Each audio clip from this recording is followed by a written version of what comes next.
Hello, and welcome to Performance Anxiety. We analyse the film, television, theatre and comedy performances that everybody is talking about.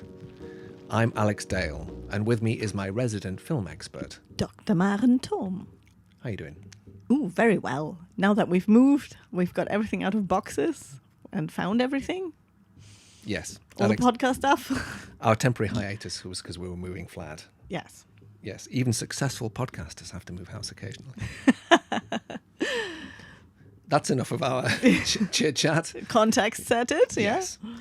On this episode, we want to look at The Creator, which is the new film from Gareth Edwards, who has done a few things, but is most famously responsible for Rogue One, which was the thinking Star Wars fans' favourite Star Wars film.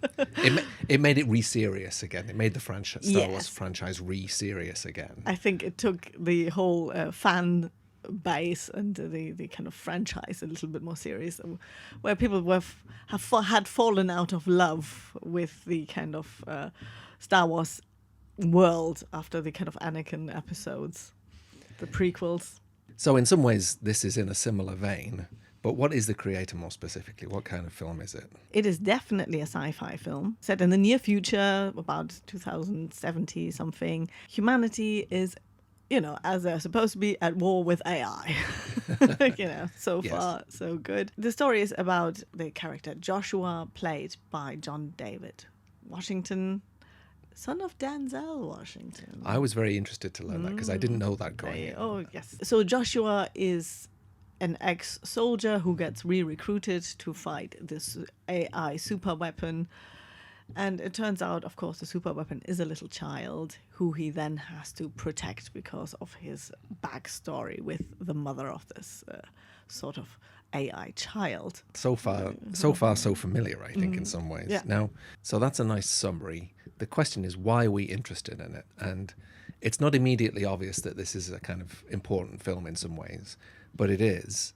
Screen Rant said that the performance of this film at the box office could determine whether or not Hollywood studios continue to take risks on original stories. So it's important to determine whether it's a bomb or a hit. So there's a lot in there. Let's explore those ideas. As you say, there's a lot of, stakes riding on the success of this movie. We had a summer full of successful blockbusters of original movies. We had Oppenheimer, we had Barbie. Listen to those episodes. And now we have a sci-fi movie, which is sort of mid-high budget, aimed at it's a 12A, so it's aimed at a broad audience, family audience. Trying to get lots of people in the door. Yes. So it's aiming to be a big film.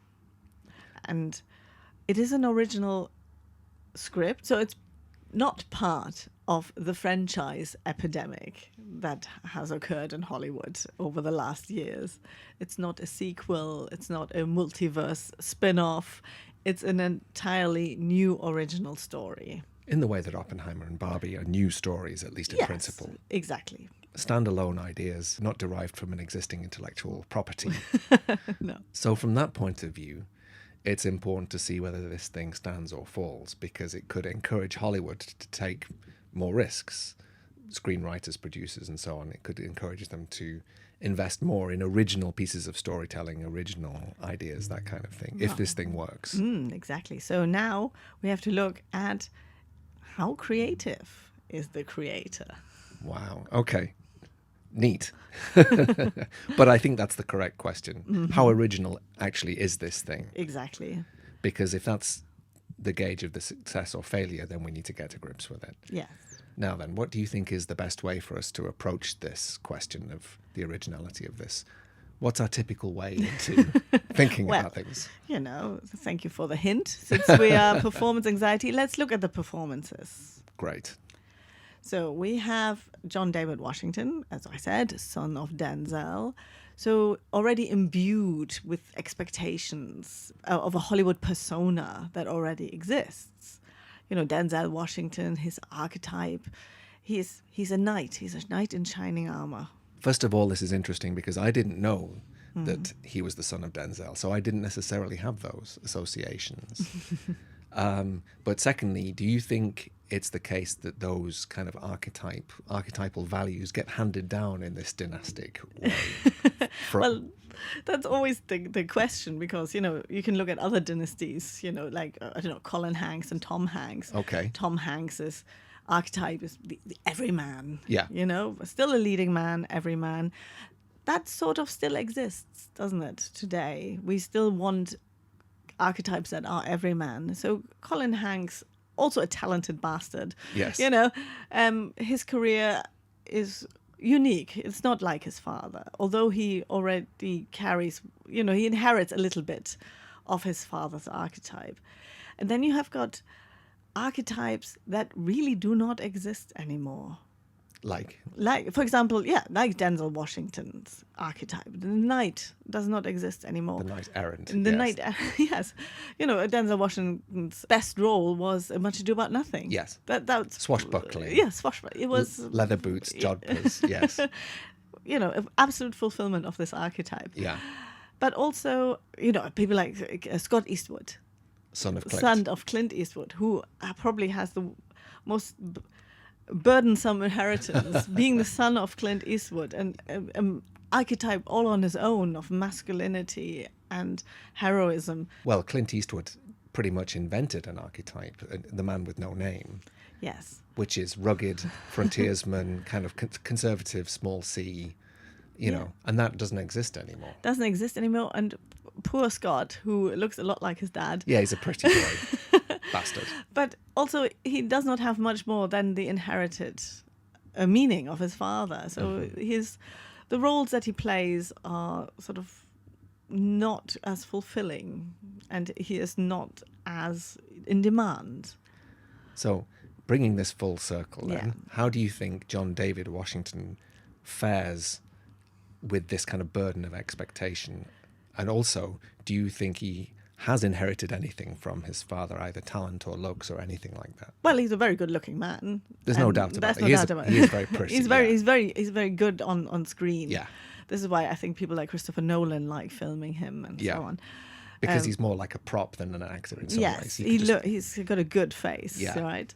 And it looks good in this good-looking film. So he's actually a good element that complements this very, very good-looking film. Oh, it's gorgeous. Yeah, yeah. Yes. So the creator is a film that is based on good sci-fi images, things Yes. that look cool. Yeah, very seductive. Yeah, polished.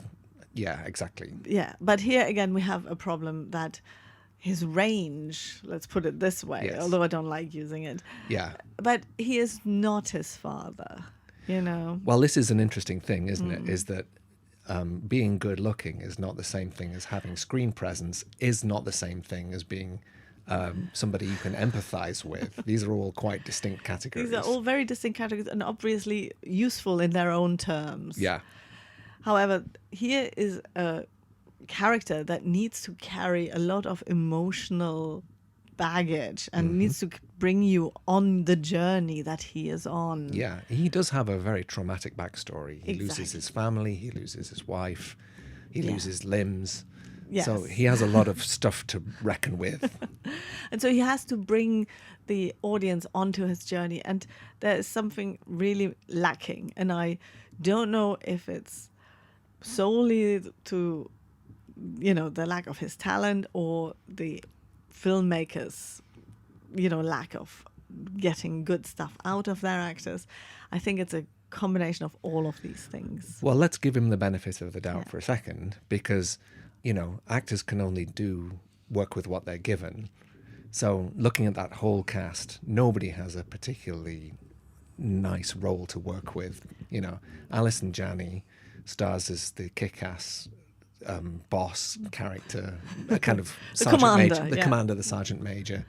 She has touches occasionally of humanity, but even there, she tells the story of how her son was lost, and she kind of sheds a single tear, and it feels very manufactured and very cliched and not very sincere, not very believable. Sincere. And I think here you've hit the nail on the head, the idea of sincerity and authenticity. So all the scenes, all the acting, basically doesn't feel authentic.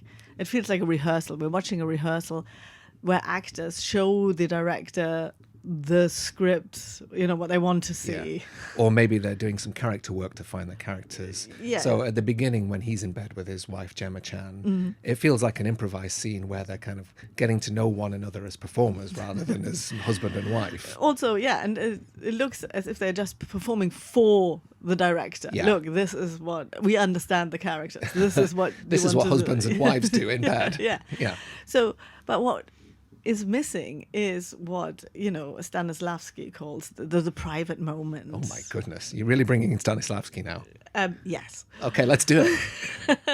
Tell me about Konstantin Stanislavsky, the famous acting guru Not of personally. Soviet Russia. Okay. Well, he was the kind of first acting coach who insisted on a kind of authenticity of persona, a psychological truth to the characters. All right. He was very influenced by the idea of naturalism in theatre. When we're talking about authenticity, the way my primitive mind works is that, is it the case, is it as straightforward as saying, if you need to show anger on stage or on screen, the best way to do that is just by being angry? Is it that straightforward, or is there more to it than that? Well, the emotional truth of something is that you see somebody act because they think, I know my motivation, I have to do it like this. Yes. But the truth about human beings is that we don't know what motivates us most of the time.